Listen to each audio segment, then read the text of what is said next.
तो चलिए बेटा, आज के इस लेक्चर में हम डिटेल में डिस्कस कर लेते हैं नेक्स्ट इंपॉर्टेंट डेरिवेशन, जिसका नाम है refraction at a convex spherical surface. ठीक है, तो इसके लिए हम सबसे पहले क्या करेंगे बेटा, यहाँ पर ये सपोज कर लेंगे कोई कॉन्वेक्स स्फेरिकल सरफेस। ठीक है, ये हो गया इसका प्रिंसिपल एक्सिस।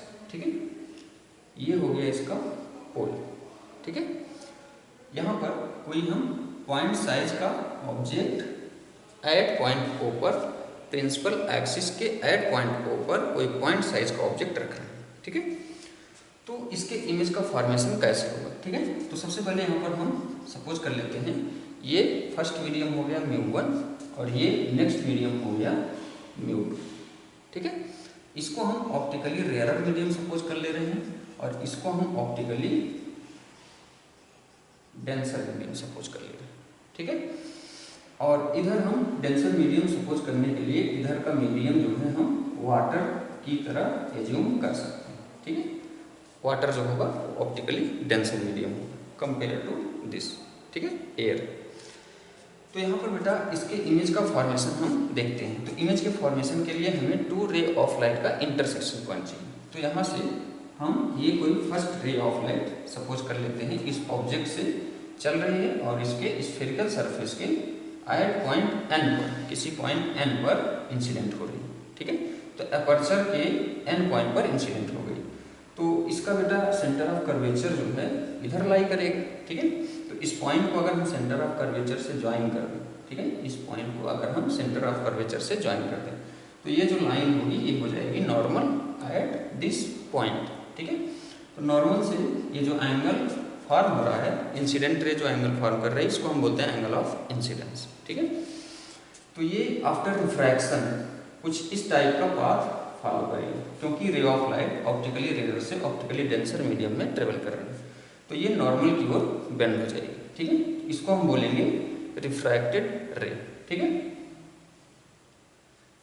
तो ये जो एंगल फॉर्म करेगी नॉर्मल से, इसको हम बोलेंगे एंगल ऑफ रिफ्रैक्शन। इसको हम स्मॉल आर से रिप्रेजेंट करेंगे। ठीक है, तो नेक्स्ट यहाँ पर बेटा दूसरी रे ऑफ लाइट हम सपोज कर लेते हैं, ये नॉर्मल पर इंसिडेंट हो रही है, या कह सकते हैं इसके सेंटर ऑफ कर्वेचर और पोल के थ्रू पास हो रही है। ठीक है, तो ये दूसरी रे ऑफ लाइट और ये पहले रे ऑफ लाइट, ये दोनों यहाँ पर एक दूसरे को इंटरसेक्ट कर रहे हैं। ठीक है, तो यहाँ पर हो गया फॉर्मेशन ऑफ इमेज, तो इस पॉइंट पर इमेज का फॉर्मेशन हो गया, इसको हम आई से रिप्रेजेंट कर देंगे। ठीक है, अब यहाँ पर बेटा हम एक स्मॉल एजम्पशन लेते हैं, एज्यूम करते हैं कि ये जो इंसिडेंट रे है ये प्रिंसिपल एक्सिस से स्मॉल एंगल अल्फा पर है, और ये एंगल हम सपोज कर लेते हैं जो रिफ्रैक्टेड रे है ये स्मॉल एंगल बीटा फॉर्म कर रही है, और ये जो नॉर्मल है ये प्रिंसिपल एक्सिस से स्मॉल एंगल गामा फॉर्म हो रहा है। ठीक है, तो ये हमारा एजम्पशन हो गया। ठीक है, यहाँ पर बेटा हम एक छोटा सा कंस्ट्रक्शन करते हैं, यहाँ पर एन एम एक परपेंडिकुलर ड्रा कर देते हैं। ठीक है, एन एम, तो एम और P very close point, in case of small aperture ये दोनों सेम पॉइंट पर लाई करेंगे। ठीक है, तो यहाँ पर हम एपर्चर का जो साइज है वो स्मॉल एज्यूम करके चल रहे हैं। ठीक है, तो सबसे पहले यहाँ पर हम देखते हैं बेटा ट्राइंगल एन ओ सी।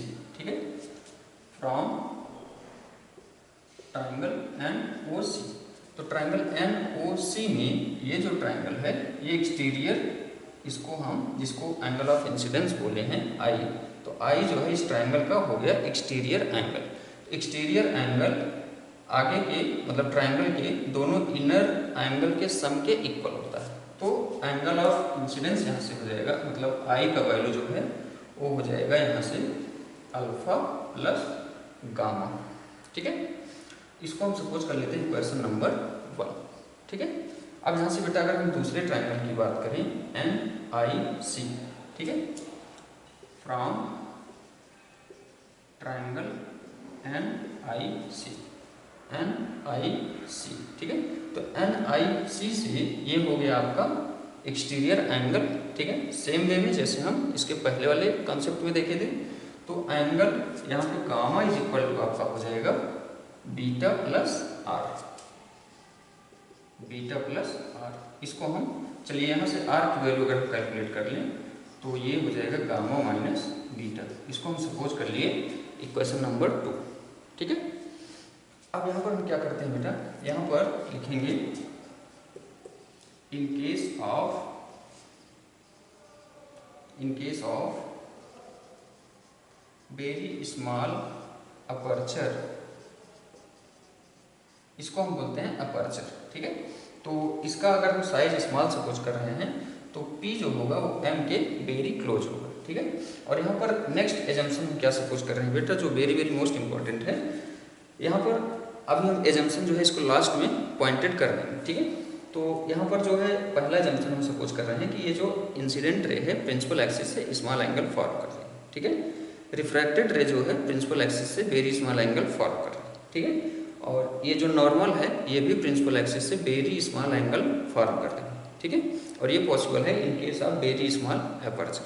तो in case of very small aperture point P is very close to point M, ठीक है। ये दोनों बहुत पास पास होंगे।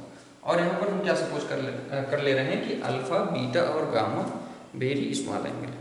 तो अगर कोई वेरी स्मॉल एंगल होता है तो वो उसके टेंजेंट के इक्वल होता है, ठीक है। मतलब हम क्या कह रहे हैं, अगर अल्फा बहुत स्मॉल है तो इसको हम tan अल्फा लिख सकते हैं, ठीक है। तो यहाँ पर लिखेंगे so alpha is equal to, हम लिख सकते हैं tan अल्फा। अब हम बात कर लेते हैं tan अल्फा की वैल्यू की, ठीक है। तो बेटा यहाँ से NOM, ठीक है, NOM से देखें तो tan अल्फा की वैल्यू हो जाएगी परपेंडिकुलर अपॉन बेस। तो परपेंडिकुलर हो गया NM अपॉन बेस हो गया OM। तो यहाँ से NM और OM को हम OP भी लिख सकते हैं, very close to point M। P जो है बहुत क्लोज है M की, तो OP भी हम इसको लिख सकते हैं, ठीक है। ये कंडीशन अप्लाई करने के बाद तो ये हो गया वैल्यू अल्फा का। तो यहाँ से हम अब बीटा का वैल्यू कैलकुलेट कर लेते हैं।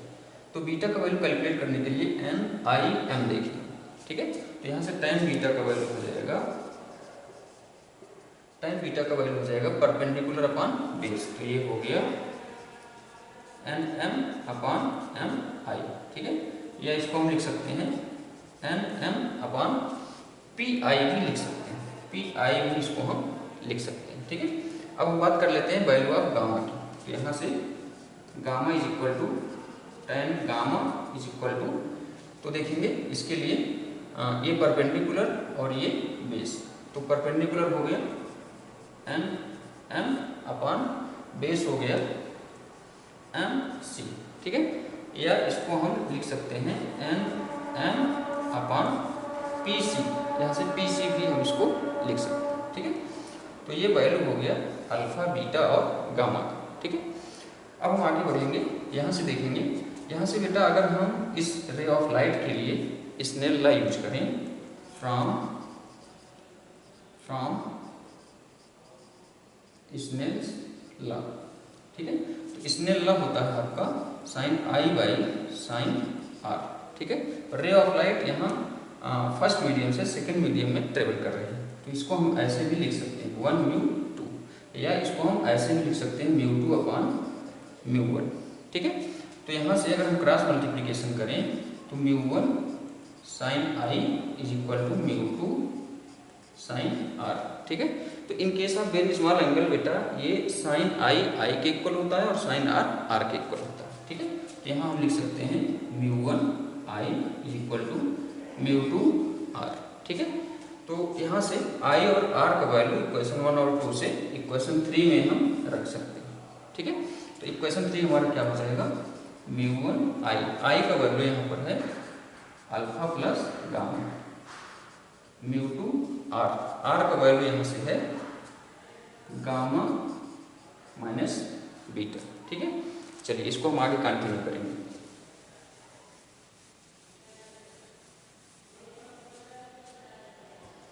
यहाँ से अल्फा का वैल्यू आपको मिला था tan alpha is equal to, यहाँ से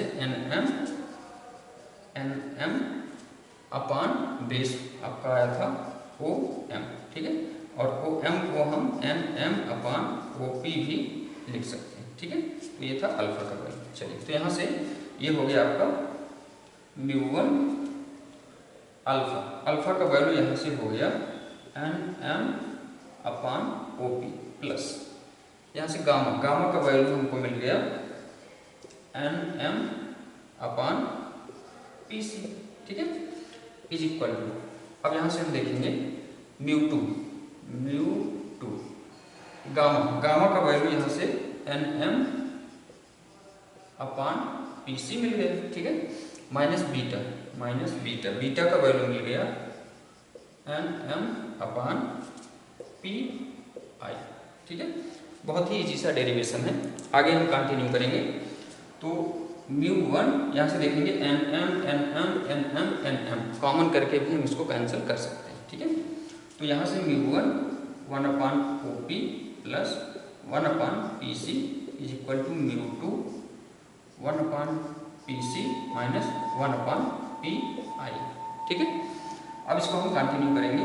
तो यहाँ से देखेंगे μ1 से मल्टीप्लाई कर देते हैं, तो μ1 upon OP plus μ1 upon PC is equal to μ2 upon PC minus μ2 upon PI हो गया, ठीक है। आगे हम इसमें कंटिन्यू होंगे। तो यहाँ से बेटा हम क्या करते हैं, ये PC और PC इन दोनों को एक साइड कर लेते हैं, ठीक है। तो μ1 अपान PC और minus μ2 upon PC is equal to, तो यहाँ से आपका बचा माइनस μ2 अपान PI और इसको भी इधर हम शिफ्ट करेंगे तो ये हो जाएगा माइनस μ1 अपान OP, ठीक है।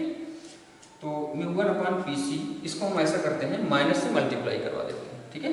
तो ये हो जाएगा आपका μ2 upon PC minus μ1 upon PC is equal to, ये आपका प्लस हो जाएगा μ2 upon PI minus μ1 upon OP, ठीक है। यहाँ तक आई होप कोई डाउट नहीं होगा आपको, बहुत ही इजी है। यहाँ पर थोड़ा सा ध्यान देंगे तो हमको ये इक्वेशन मिल गई, ठीक है। तो चलिए हम बात कर लेते हैं PC, ठीक है, ये आपका रेडियस ऑफ कर्वेचर होता है। तो PC इंसिडेंट रे के अलोंग है तो ये हो जाएगा प्लस R, ठीक है। दूसरा यहाँ पर हमको वैल्यू चाहिए PI, तो PI हो गया इमेज, ठीक है, इमेज डिस्टेंस। तो PI का वैल्यू आपका क्या है, प्लस V, ठीक है। और तीसरा है नेक्स्ट यहाँ पर OP है यहाँ पोल से डिस्टेंस, ठीक है, तो इसको हम ऑब्जेक्ट डिस्टेंस बोलते हैं। तो OP का वैल्यू हो जाएगा, ये इसके अगेंस्ट है तो इसका वैल्यू हो जाएगा माइनस U, ठीक है। तो ये हम U सपोज कर लिए, ये आपका R हो जाता है और ये आपका V हो जाता है, ठीक है।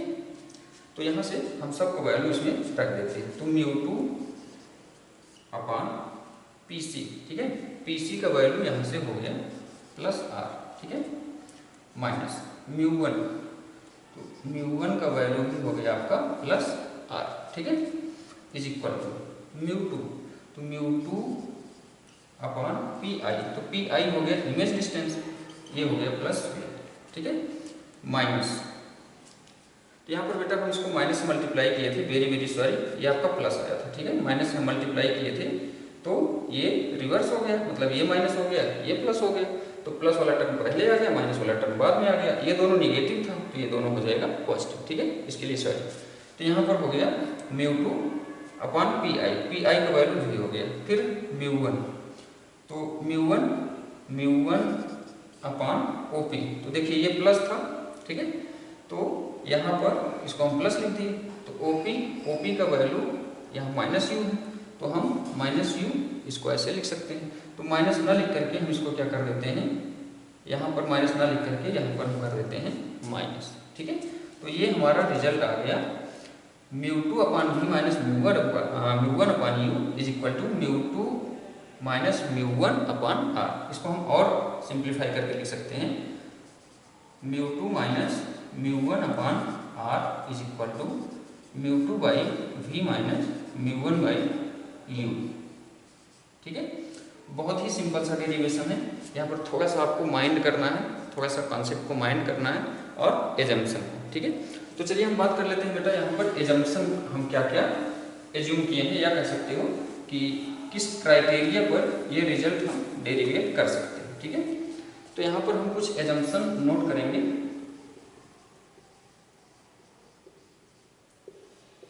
तो यहाँ पर पहला एजम्पशन है, ये जो ऑब्जेक्ट आप सपोज कर रहे हो ये पॉइंट साइज होनी चाहिए, तो मतलब पॉइंट साइज ऑब्जेक्ट आपको लेना है। ठीक है, नेक्स्ट एजम्पशन यहाँ पर जो हम आपको बताए थे कि ये जो एपर्चर है, एपर्चर का जो साइज है वो स्मॉल होना चाहिए। ठीक है, तो यहाँ स्मॉल अपर्चर हमको एज्यूम करना है। ठीक है, ये हम बात बता रहे हैं कि ये डेरिवेशन कब एप्लीकेबल होगा, कब आप इसको डेरिवेट कर सकते हो, मतलब किस कंडीशन पर, और किस कंडीशन पर इसको आप अप्लाई कर सकते हो किसी फार्मूले में। ठीक है, या किसी न्यूमेरिकल के सॉल्विंग। तो ये हो गया नेक्स्ट एजम्पशन इसका। ठीक है, और तीसरा जो है ये इंसिडेंट रे प्रिंसिपल एक्सिस से जो एंगल फॉर्म कर रही है, और ये जो रिफ्रैक्टेड रे प्रिंसिपल एक्सिस से जो एंगल फॉर्म कर रही है, इसका जो साइज है वो स्मॉल होना चाहिए। ठीक है, तो alpha beta and gamma must be small. ठीक है, या कह सकते हो वेरी स्मॉल। ठीक है, तो ये डेरिवेशन आपका बहुत ही इजी सा डेरिवेशन कंप्लीट हुआ। ठीक है, थैंक यू।